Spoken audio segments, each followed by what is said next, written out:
जय श्री राम, जय बालाजी सरकार। नमस्कार दोस्तों, मैं सरिता शुक्ला अपने और आपके यूट्यूब चैनल पर आप सभी का स्वागत करती हूं और बालाजी से यह प्रार्थना करती हूं कि आप सभी लोग सकुशल अपने घर सुरक्षित हों। आज मैं आप लोगों को कर्ज मुक्ति के लिए एक बहुत ही विशेष और बहुत ही खास उपाय बताऊंगी। 2-3 उपाय मैं ऐसे बताऊंगी कि जिसको करने से आपको कर्जे से मुक्ति मिलेगी ही मिलेगी। यह मान के चलिए कि 100% आपको कर्जे से मुक्ति मिलेगी। पर वीडियो शुरू करने से पहले सबसे पहले सभी बड़ों को सादर चरण स्पर्श, छोटों को शुभ आशीर्वाद और जो मेरी उम्र के हैं उनको प्रेम भरा नमस्कार। देखिए दोस्तों, कर्जा जो होता है ना, कोई बड़े खुशी से ना तो लेता है और ना ही देता है।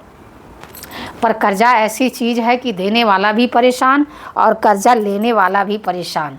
जीवन में कोई भी मनुष्य अपनी मर्जी से चाहे अपनी पसंद से कर्ज लेना नहीं चाहता, मजबूरी में ही आकर के उसको ऐसा करना पड़ता है।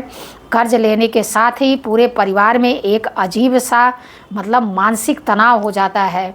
और कर्ज हम तभी लेते हैं जब हमारी आमदनी घट जाती है, चाहे हमको पैसे की दिक्कत होती है, इस प्रकार की कोई दिक्कत होती है तो ही आदमी कर्ज लेता है। और कभी कभी तो ऐसा होता है कि हम एक बार कर्ज लेते हैं ना तो कर्ज ही लेते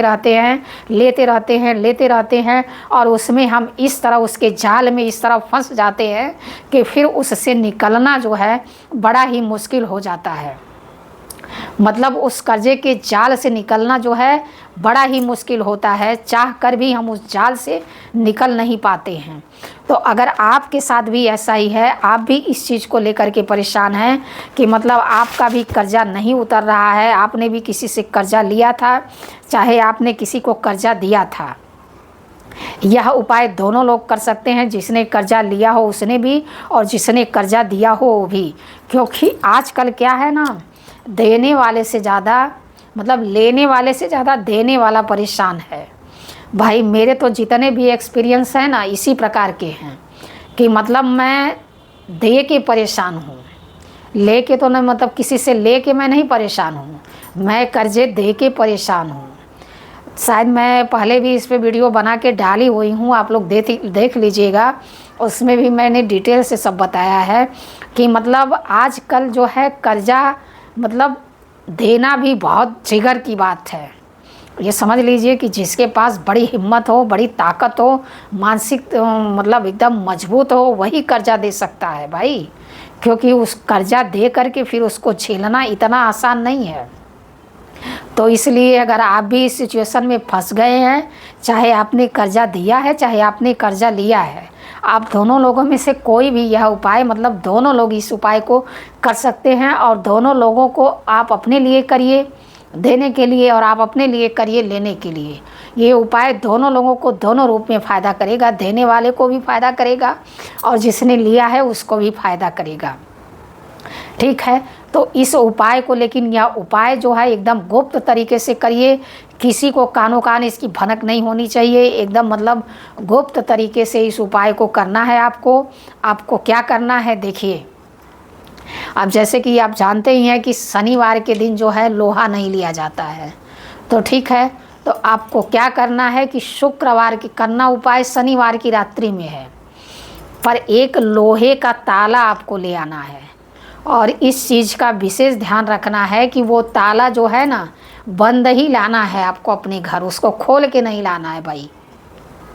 जब भी दुकान से वो ताला खरीदिए, ताला बंद ही आपको दुकान से घर लाना है और घर में उसको खोलना नहीं है। और ले आकर के उसको अपने सिरहाने जहाँ आप सोते हैं, अपने तकिए, अपने गद्दे के नीचे, अपने सर के नीचे सिरहाने रख कर उसको सो जाना है। अगले दिन ताले को जो है बिना खोले ही पूजा घर में रखिए, ले जाकर के हनुमान जी के सामने पूजा घर में बिना खोले ही उस ताले को रखिए। कोई भी परिजन अपने घर का कोई भी परिवार का व्यक्ति वह ताला नहीं खोलेगा। इस चीज़ को जो है आप समझ लीजिए कि जैसे कि कोई भी उस परिवार का व्यक्ति जो है उस ताले को खोलेगा नहीं। आपके भाग्य नहीं तो आपका भाग्य जो है ना वही रूठ जाएगा। आपको क्या करना है फिर, शुक्रवार की रात में आपने ले आया, उसको अपने सर के नीचे रख कर के सोए और शनिवार की रात्रि में आपको ले जा कर के हनुमान जी के किसी भी मंदिर में वह ताला ले जा कर के चुपचाप वहाँ रख कर के चाबी के साथ, वह ताला और चाबी के साथ ले जा कर के हनुमान जी के मंदिर में रख कर के आपको अपने घर चुपचाप आ जाना है और पीछे मुड़ के नहीं देखना है। ठीक, अपने घर आइए, एक बार हनुमान चालीसा का पाठ करिए, उसके बाद शांति से सो जाइए। इसके बाद आपका काम हनुमान जी करना स्वयं शुरू कर देंगे। ठीक है।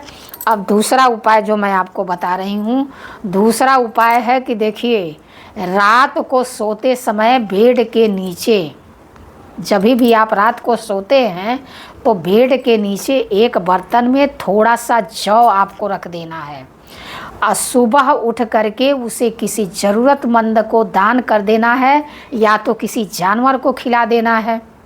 शनिवार को, मतलब ये भी उपाय आपको शनिवार को ही करना है, यानी कि शुक्रवार की रात्रि में आपको किसी बर्तन में कर करके अपने बेड के नीचे जहां आप सोते हैं उसके नीचे रखना है और शनिवार के दिन या तो वह किसी ज़रूरतमंद को वो जौ दान कर दीजिए या तो किसी जानवर को वो जौ आप खिला दीजिए। यह एक उपाय आप कर लीजिए।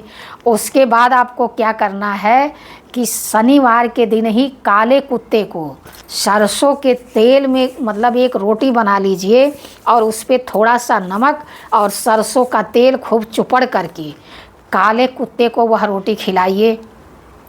यह मतलब बहुत ही कारगर और बहुत ही सिद्ध उपाय हैं। आप इसको करके देखिए, आपको कर्जे से मुक्ति अवश्य ही मिलेगी। और अगर आपका पैसा किसी ने लिया है और आपको नहीं दे रहा है तो आपका पैसा भी चल कर के आपके पास आएगा इन उपायों से। तो इनको कर लीजिएगा। ठीक है। एक ताले वाला उपाय, और यह उपाय विशेष इसीलिए मैं आप लोगों को ज़्यादा नहीं बता रही हूँ, बहुत छोटे से बहुत ही सरल से उपाय बता रही हूँ। गाय को जो है गुड़ रोटी अवश्य खिलाइए। ठीक है। ताले का उपाय तो आपको एक बार ही करना है, लेकिन ये जो जौ वाला उपाय है, जो रात्रि में जौ रख के सोना और सुबह किसी को दान करना या जानवर को खिलाना है, यह कम से कम 5 शनिवार तक आप करिए।